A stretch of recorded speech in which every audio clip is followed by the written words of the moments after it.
हमारा नाम बेबी है। ये हमारा मकान है। बताओ मैं क्या करूं, मेरा सामान भी सारा तोड़ दिया। झुग्गी में रह रहे, पति बेलदारी करता, मैं झाड़ू पोछा करती थी। चली गई काम पे, क्या पता शाम को फ़ोटो खींच के ले गए, नाम लिख के ले गए, आप लोग टेंशन मत करो। और ऐसा कुछ भी नहीं, हम लोग सर्वे कर रहे ना, ऐसे बोले हमसे। कोई बात नहीं, सुबह आए, कोई सूचना नहीं, कुछ नहीं। हमारा मैंने जैसे उल्टा सीधा सामान पटका, ये देखो ये हालात, तो सारा सामान तोड़ दिया। मेरा ये बैठ पड़ा, देखो किराए का इतना पैसा नहीं ना भर पाऊँ। दो बेटियां पढ़ती, उनकी पढ़ाई पूरी हो चुकी है, अब आगे बढ़ने के लिए कोई वही नहीं मेरे पास जा रहा है। एक लड़की 23 साल की है, एक 18 साल की है, बेटा छोटा है। क्या करूं? अब मैं कहाँ जाऊं? किराए पे जाओ 10,000 5,000 से कम कोई वो है नहीं। अब इस समय क्या है, यहाँ जंगल में सोते रात को, चाहे कोई हमें मार जाए काट जाए, मेरी कोई सुनने वाला है? सरकार क्या चाहती है? सरकार ने ये बेटी बचाओ बेटी पढ़ाई का नारा दिया, आज बेटियों का भविष्य रोड यहाँ पे सुलाते मैं अपनी बेटियों को है। रात को कोई आ जाए, इसको शर्म है? वोट लेने को हमको यूज किया उसने, लेकिन हमारा दर्द नहीं देखा। आज की डेट में वो एसी में सो रहा होगा, सारी दुनिया एसी में सो रही, हमारे लिए पंखा नहीं, कोई लाइट नहीं। रात को आए, एक बार चेक करके देखे वो क्या सरकार का है?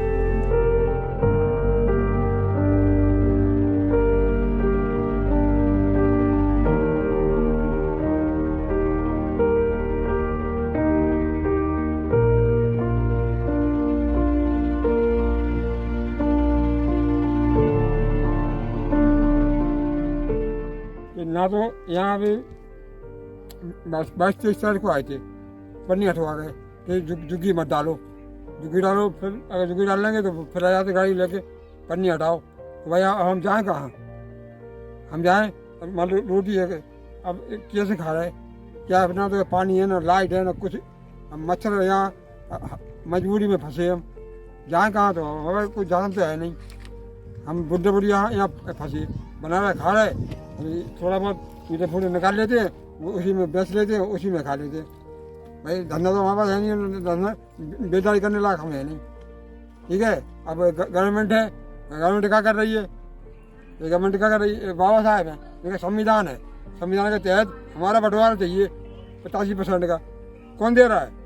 जो गोविंद बैठे, हम भी कोरी हूँ, जो गोविंद कोरी बैठे राष्ट्रपति, ठीक है, तो 85% बंटवारा हमारा है कहाँ? तो बाबा साहब संविधान में लिख के गए, वो कहाँ है?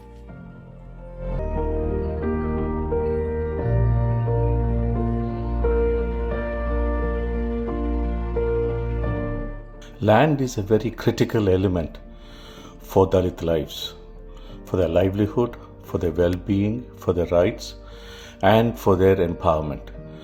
It is actually from disempowering and distancing, excluding Dalits from land that the enslavement of the Dalits have taken place ages ago.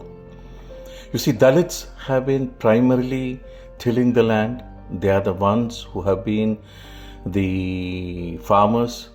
They have been the ones who have been agriculturalists. Dalits have been the one who have been dealing with land-related tasks and occupations. But the enslavement of the Dalits have taken place by completely excluding Dalits from accessing land, capitalizing it, and taking it under the control of the dominant, and making them either agricultural workers, agricultural laborers, bonded laborers, and it is through these excluding them into occupations like bonded labor that the whole enslavement of Dalits have taken place. So therefore, regaining and accessing Dalits land rights is one to re-power and empower the Dalit communities. And when you look at the village Khori, because it is primarily a settlement of Dalits, the authorities have dared to demolish the Khori village and take control of the land.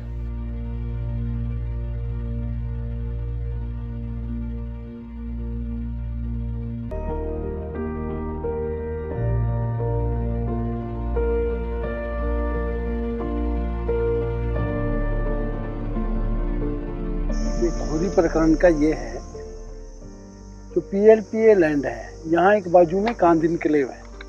2018 में कांद enclave को supreme court ने ये बोल करके तोड़ा था कि PLPA जो है वो फॉरेस्ट माना जाएगा, और उसको तोड़ दिया।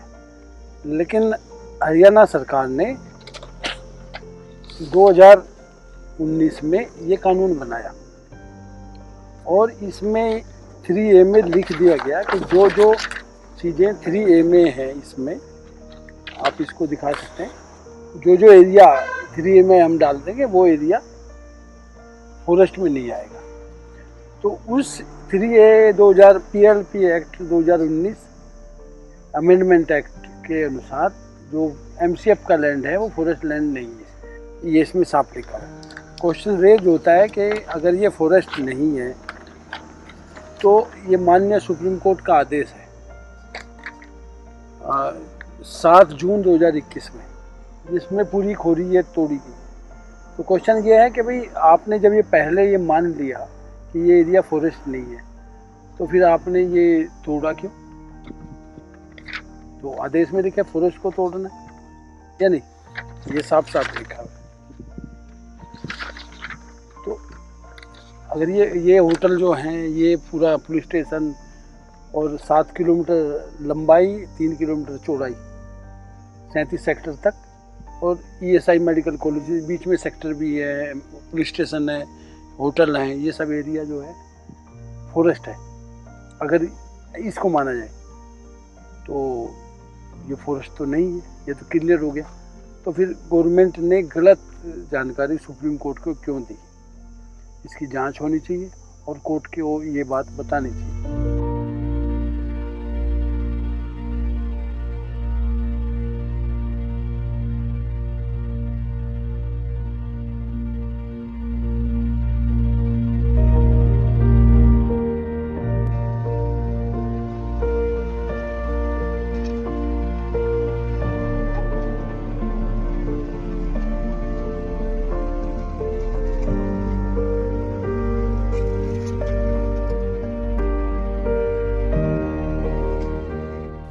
ये घर तोड़ दिए।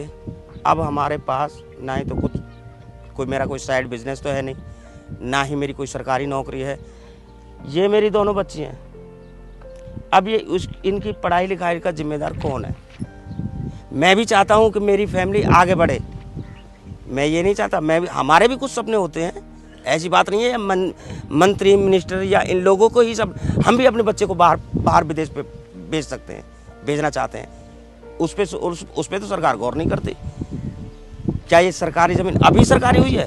उस दिन से कहाँ थी ये? मेरी शादी है कि आई हैं भाई, मेरे 5 बेटा हुए, 5 में तो 2 बेटा रह गए। ज़्यादा तोड़ फोड़ हुई, एक बेटा फांसी लगा कर मर गो, एक ऊपर से गिर कर मर गो जागड़ी। मेरे 12 मकान टूटे। और भैया मेरी मट्टी फरी ठहरी, अब क्या 7 में बेर मकान टूटे, झोंपड़ी ने ना छोड़ रहे। जिए तो कैसे जिए बताओ? झुग्गी झोंपड़ी 7 बेर तोड़ी है मेरी यहाँ। अब रात को चौड़े में ही सो में भाई।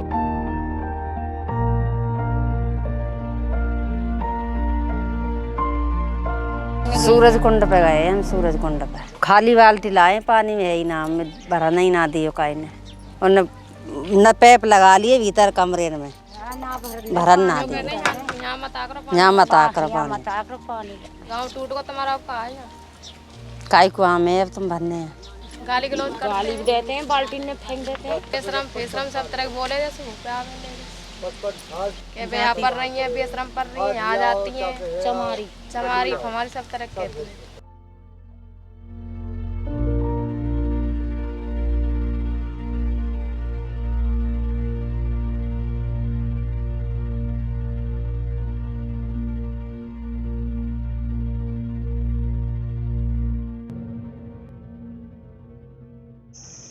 जो एमसीएफ के कमिश्नर थे उनके खिलाफ जब तक कार्रवाई नहीं होगी तब तक खोरी वालों को न्याय नहीं मिलेगा और दोबारा से स्टेटस को मेंटेन किया जाए और सबको यही बसाया जाए। ये कागज़ सरकार का कागज़ है, इसमें साफ साफ लिखा हुआ है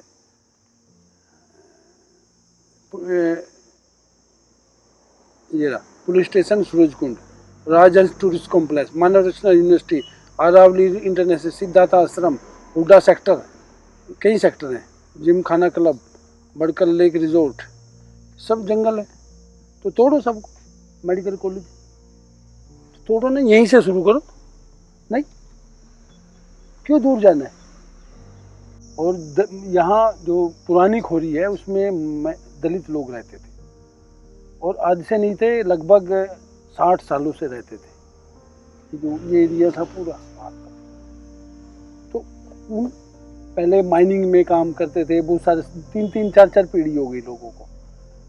तो NCHR यही कहता है कि दलितों के साथ भी अत्याचार किए, जबकि इस कानून ये कहता है कि 75 साल जिस जगह लोग बसे और उनका ऐसा काम होना चाहिए जो खेती बाड़ी है उससे संबंधित है, तो उसको गांव का स्टेटस मिल जाता है या बस्ती का स्टेटस। तो 75 साल इस जगह को बसे हुए हो गए, स्कूल है यहाँ, सब कुछ है, तो इसको बस्ती का या गांव का स्टेटस मिलना चाहिए था। मतलब 2 कैटेगरी में इसको हमें देखना है, पुरानी खोरी, नई खोरी। पुरानी खोरी में तो 80-90% के आसपास दलित, और जो बाकी नई खोरी का था उसमें मिक्स पॉपुलेशन थी, लेकिन मोस्टली दलित थे।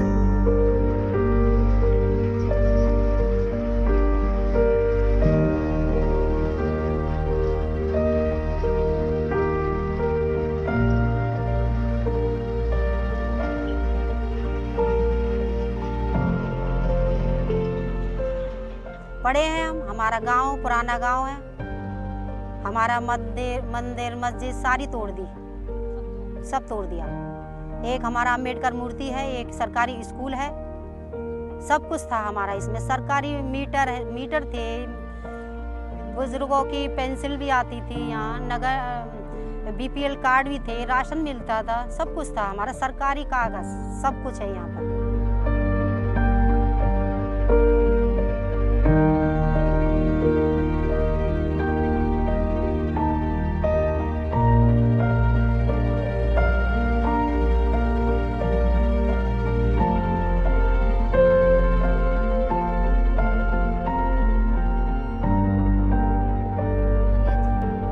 किसी न किसी तरह देखो यहाँ पे रोटी बनाते, ये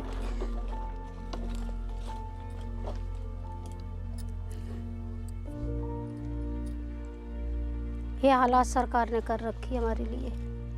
जब वहाँ से सामान इतना ही और सारा तोड़ दिया, वो देखो बैठे सारे बर्बाद कर दिए हमारे लिए।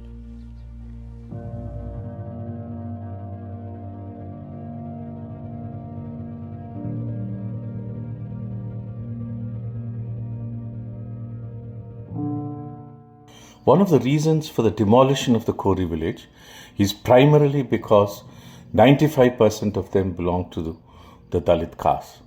It's a Dalit settlement. They have claimed, they have built their homes, and from their homes they have been accessing livelihoods and therefore regaining the dignity. And this has been the eyesore for the authorities who are controlled by the dominant caste, and therefore under the pretext of illegal occupation they have demolished. And this is not just in Kori village, all over the country you would see the demolitions, the completely driving them away from the land and displacing Dalits has been under one pretext or the other, because the ownership has been claimed by the Dalits, and that is not again the that to certain extent reclaims the dignity, and therefore it is against the casteist principles, so therefore they have been displaced. Since 1983, when we started work, several of these cases started surfacing, case after case. When this became successful, almost in every village, you would have 50 acres, 100 acres, in some places 200 acres of land, which has been taken away, and that land that belonged to the community has been taken away, and again Dalits were forced to focus their entire life on regaining that. So therefore, peaceful enjoyment of the land, access to livelihood, and several other development processes could not be taken place because of the continual disruption by the dominant caste on the accessing land. So therefore, Dalit rights work necessarily includes access to land, and then all getting a good hand, get good control of the land laws, land reform laws, and trying to use legal mechanisms to ensure that we gain control, and not just legal. A community pressure and occupation of the land is one of the key elements of the work that needs to be done. And also many of the atrocities that have taken place in several parts of the country have been because Dalits have laid their claim over their land, and therefore land, livelihood, and their dignity, and therefore the violence against them, the backlash against them. So therefore, a right to land of Dalits is one of the key elements for Dalit empowerment.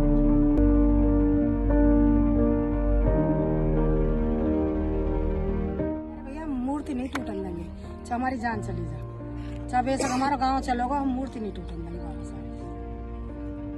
अरे बाबा साहब ने हमको इतनी बोलने की भी शक्ति दी, वो दी, हम इसको नहीं टूटन देंगे।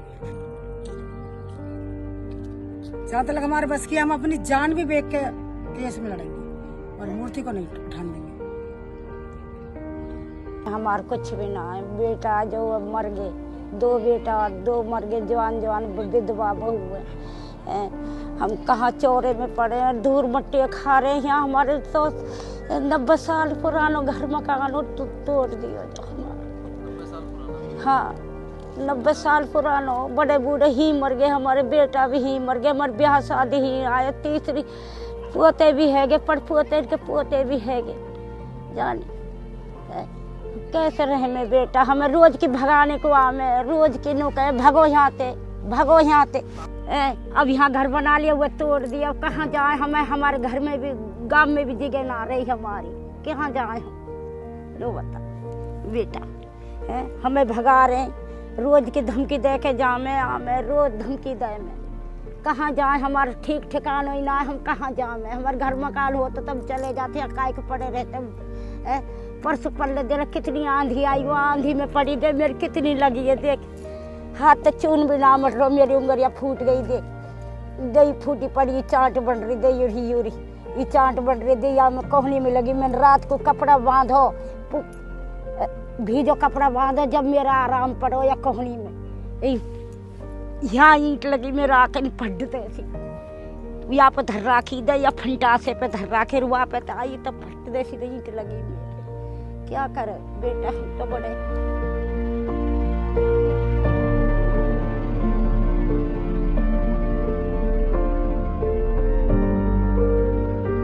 परेशानी तो होती है, तो फिर क्या करे भैया, फिर कहाँ जाए बताओ। कमरे में भी जगह नहीं है, छोटा सा कमरा ले रखा, 4 बच्चे और एक बहन है, पापा भी पति खत्म है, वो तो हमारे संग रहती है। हमारा 1 साल है गई, 1 साल अब ऐसे ही गुजारा कर रहे हैं यहीं और।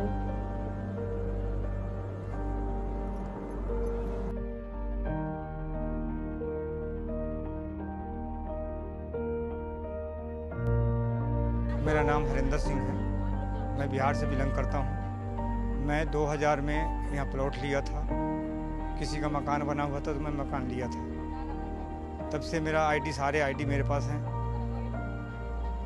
24 जुलाई को टूटा था हमारा। अब वैसे ही तंबू गिरा के रह रहे हैं, और तंबू भी 13 बार टूट चुका है। अब तो झुग्गी भी नहीं बनाने दे रहे हैं, हम तो कुछ भी भागो यहाँ से भागो। इतनी भद्दी गालियाँ देते हैं जो क्या बताओ, गालियाँ बेतुकार देते हैं। वहाँ महिला जेंट्स कुछ नहीं, वो उनके उनके नज़र में कोई महिला जेंट्स नहीं है। हमारे आपके नज़र में महिला जेंट्स है, पर उनके नज़र में महिला जेंट्स नहीं है। बच्चे हमारे 3 बच्चे हैं। जो बड़े वाला लड़का है ITI किया हुआ है, वो अभी इस वक्त गांव में गया हुआ है। लड़की हमारा BA से 3rd ईयर में है, उसको भी मैं गांव भेज दिया हूं, क्योंकि हालात यहाँ कमज़ोर है, इसलिए मैं गांव भेज दिया हूं। अब क्या है, जो मम्मी हमारी बोली है कि बेटा खेत बेच ले और बच्चे को पढ़ा ले। बच्चे के लिए तो जान भी दे देंगे सर, लेकिन बच्चों को पढ़ा ये तमन्ना है।